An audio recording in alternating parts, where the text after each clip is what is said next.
తిరుపతి తొక్కిసలాట ఘటనపై CM Chandrababu serious action తీసుకున్నారు. డీఎస్పీ రమణ కుమార్, గోశాల డైరెక్టర్ హరినాథ్ రెడ్డిని సస్పెండ్ చేశారు. అలాగే SP Subbarayudu, JEO Gautami, TTD ముఖ్య భద్రతాధికారి శ్రీధర్ను ట్రాన్స్ఫర్ చేస్తున్నామని చెప్పారు. డీఎస్పీ రమణ కుమార్ అయితే బాధ్యత లేకుండా పనిచేశారు. అదే మరిగా హరినాథ్ రెడ్డి డైరెక్టర్ గోశాల, ఒకరు పోలీస్, ఒకరు అడ్మినిస్ట్రేషన్ పెడితే ఇద్దరు అది జరగకుండా కాపాడవలసిన బాధ్యత వీళ్ళపైన ఉంది. జవాబుదారీతనంతో ఉండాలి, పనిచేయాలి. ఇద్దరు పనిచేయలేదు, ఇద్దరిని సస్పెండ్ చేస్తున్నాం.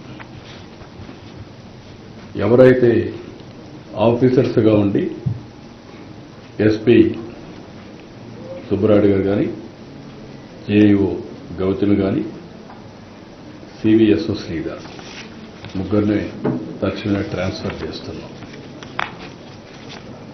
మనమంతా బాధ్యతతో ప్రవర్తించవలసిన వ్యక్తులు. మన వల్ల ఇలాంటి జరిగినప్పుడు వీళ్ళు కూడా బాధ్యత తీసుకోవాల్సిన అవసరం ఉంది. అది కూడా వాళ్ళకి ఇది చేస్తాం. ఇది అయిన తర్వాత ఒక జ్యుడిషియల్ ఎంక్వైరీ కూడా వేస్తున్నాం. అక్కడ ఉండే ఆఫీసర్ ఎవరైతే ఉన్నారో డీఎస్పీ రమణ కుమార్ అయితే బాధ్యత లేకుండా పనిచేశారు. అదే మరిగా హరినాథ్ రెడ్డి డైరెక్టర్ గోశాల, ఒకరు పోలీస్, ఒకరు అడ్మినిస్ట్రేషన్ పెడితే ఇద్దరు అది జరగకుండా కాపాడవలసిన బాధ్యత వీళ్ళపైన ఉంది.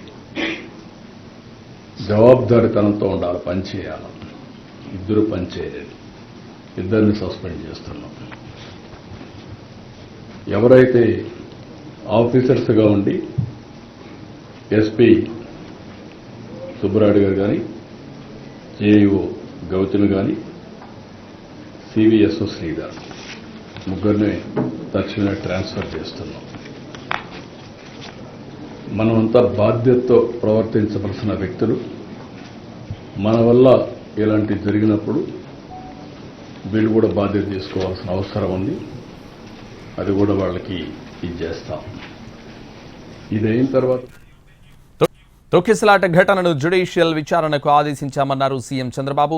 తన దృష్టికి వచ్చినవన్నీ క్లియర్ చేశానన్నారు. మీకు ఆ ఫెయిల్యూర్ చూడడానికే జ్యుడిషియల్ ఎంక్వైరీ చేశాను. ఆ ఫెయిల్యూర్ చెప్పడానికి కొంత ట్రాన్స్ఫర్ చేశాను. మీకు చెప్పిన పాయింట్స్ కూడా కవర్ చేశాను.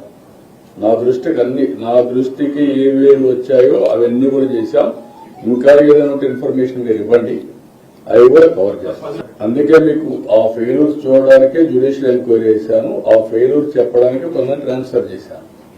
మీకు చెప్పిన పాయింట్స్ కూడా కవర్ చేశాను. నా దృష్టికి ఏవేవి వచ్చాయో అవన్నీ కూడా చేశాం. ఇంకా ఏదైనా ఇన్ఫర్మేషన్ మీరు ఇవ్వండి, అవి కూడా కవర్ చేస్తాం. రాష్ట్రంలోని అన్ని దేవాలయాల్లో దర్శనాలు, ప్రసాదాలపై స్ట్రీమ్ లైన్ చేస్తామన్నారు సీఎం చంద్రబాబు. ఎక్కడా అపచారం జరగకుండా సంస్కరణలు తీసుకొస్తామన్నారు. శ్రీవారిని దర్శించుకునేందుకు భక్తులు ఆసక్తి చూపిస్తున్నారని అన్నారు. ఏదేమైనా జరిగిన సంఘటనల పట్ల నా విచారాన్ని, బాధని, ఆవేదనని, జరగరాని సంఘటన జరిగిన దానికి మరొకసారి విచారాన్ని వ్యక్తం చేస్తున్నా. అదే సమయంలో అన్ని దేవాలయాలను కూడా స్ట్రీమ్ లైన్ చేసి ఎక్కడ కూడా అపచారం అనేది జరగకుండా అనేక రకమైన రిఫార్మ్స్ అని తీసుకొచ్చి, ఒక మాటలో చెప్పాలంటే ఇటీవల కాలంలో ప్రసాదాల దగ్గర నుంచి అన్ని కూడా స్ట్రీమ్ లైన్ చేసే సందర్భంలో ఇలాంటి సంఘటన జరిగింది. దీనికి కూడా కారణం మనం చూస్తే వెంకటేశ్వర స్వామి అంటే భక్తి పెరుగుతా ఉంది రోజు రోజుకి. ప్రజల్లో కూడా ఇలాంటి అకేషన్లో తప్పకుండా దర్శనం చేసుకోవాలి అనే ఒక సంకల్పం ఉంది. ఆ సంకల్పం ఉన్నప్పుడు ఇక్కడ ట్రస్ట్, మేనేజ్మెంట్ ట్రస్ట్ కానీ, ఎగ్జిక్యూటివ్స్ కానీ సమన్వయంతో చేసి లాజికల్ గా తీసుకుపోవడానికి భక్తులకి ఎలాంటి ఇబ్బందులు లేకుండా దర్శనం చేయించే బాధ్యత, అలాంటి ఏర్పాట్లు చేయాల్సిన బాధ్యత వీళ్ళ మీద ఉంది. అది కూడా చేయాలని కూడా నేను చాలా స్పష్టంగా చెప్తున్నా. ఇప్పుడు నేను ఇక్కడికి వచ్చినప్పుడు నిర్ణయాలు కూడా తీసుకున్నాను. తెలుగుదేశం పార్టీని అధికారంలో 2-3 సంవత్సరాలు ఉన్నారు. సమైక్య ఆంధ్రప్రదేశ్లో కానీ ఇప్పుడు మళ్ళా నేను సీఎంగా ఉన్నాను, లేకపోతే అపోజిషన్ లీడర్గానే ఉన్నాను.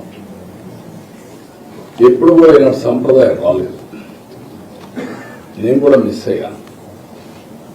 తిరుపతిలో టోకన్స్ ఇస్తున్నారు అని నాకు తెలియదు, అంటే విన్నాం కానీ మర్చిపోయాను. ఇంకా నాకుండే ప్రీ ఆక్యుపేషన్ నా వర్క్లు అన్నిటి. ఈరోజు తిరుపతిలో టోకన్స్ ఇచ్చి అక్కడ సరైనటువంటి సెక్యూరిటీ మన వాళ్ళు ఇంకా ఎక్కువ ప్రికాషన్స్ తీసుకోవాల్సింది. అందరూ బాధపడేది ఏంటంటే మేము వెంకటేశ్వర స్వామి దగ్గరికి వచ్చాం, తిరుమల పైన ఉండే తృప్తి తిరుపతిలో ఉంటే మాకు రాదు అనేది ప్రగాఢమైన ఇది. కొన్ని సమస్యలు అప్పుడు చేసినట్టన్నీ కూడా ఇంకా వెంటాడుతున్నాయి. ఇప్పుడు ఉదాహరణ 10 రోజులు ఇప్పుడు తీసుకున్న నిర్ణయం కాదు, అప్పట్లో తీసుకున్న నిర్ణయం. నేను వెంకటేశ్వర స్వామికి ఏకాదశి రోజున ఒక రోజే మనకు దేవుని దగ్గరికి పోయేవాళ్ళం.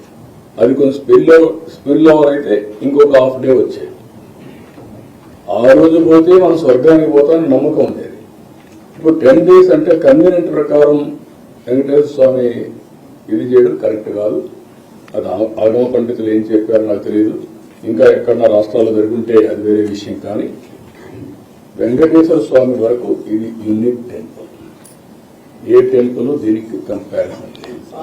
ఇటు చైర్మన్ కానీ ఇంకొక పక్క ఎగ్జిక్యూటివ్ ఆఫీసర్ కానీ మేనేజ్మెంట్ అందర్స్ ఎగ్జిక్యూటివ్స్ ఇంకా సమన్వయంతో పనిచేయాల్సిన అవసరం ఉంది. ఎక్కడ కూడా బోర్డు మెంబర్స్ కూడా ఇక్కడ ఉన్నారు. మీ అందరి మీద ఎక్స్పెక్టేషన్స్ ఉన్నాయి. నేను చాలాసార్లు చెప్తాను, మీ యొక్క వ్యక్తిగతమైనటువంటి ఆలోచన విధానాలు దేవునికి అప్రతిష్ట తెచ్చే పరిస్థితి వస్తే అందరం కరెక్ట్ చేసుకోవాల్సిందే. ఒకసారి దేవుని మీద భక్తి ఉంటుంది, మనం చేసే పనులు మాత్రం ఒకసారి ఉత్సాహంతో కాదనలేక కొన్ని చేసే పరిస్థితి వస్తుంది. అలాంటి చేయకుండా దేవుని పవిత్రతకు దెబ్బ లేకుండా చేసే బాధ్యత మీ అందరిపైన ఉంది. మీకు మనస్సాక్షి ఉంది, ఆ మనస్సాక్షిగా పనిచేయండి. అందరూ కలిసి అవసరమైతే మీరందరూ కూడా ఇన్వాల్వ్ అయ్యి ఒక్కొక్కరు ఒక బాధ్యత తీసుకొని ఒక సేవకులుగా మీరు సేవ చేయండి. వ్యక్తందారులుగా మీరు వచ్చి దేవుని దగ్గర చేస్తే మాత్రం చాలా చెడ్డ పేరు వస్తుంది. ఈ విషయాన్ని కూడా గుర్తుపెట్టుకోవాల్సిన అవసరం ఉంది. ఇవన్నీ నేను ఈరోజు చూసిన తర్వాత నా అబ్జర్వేషన్స్ ఇవి.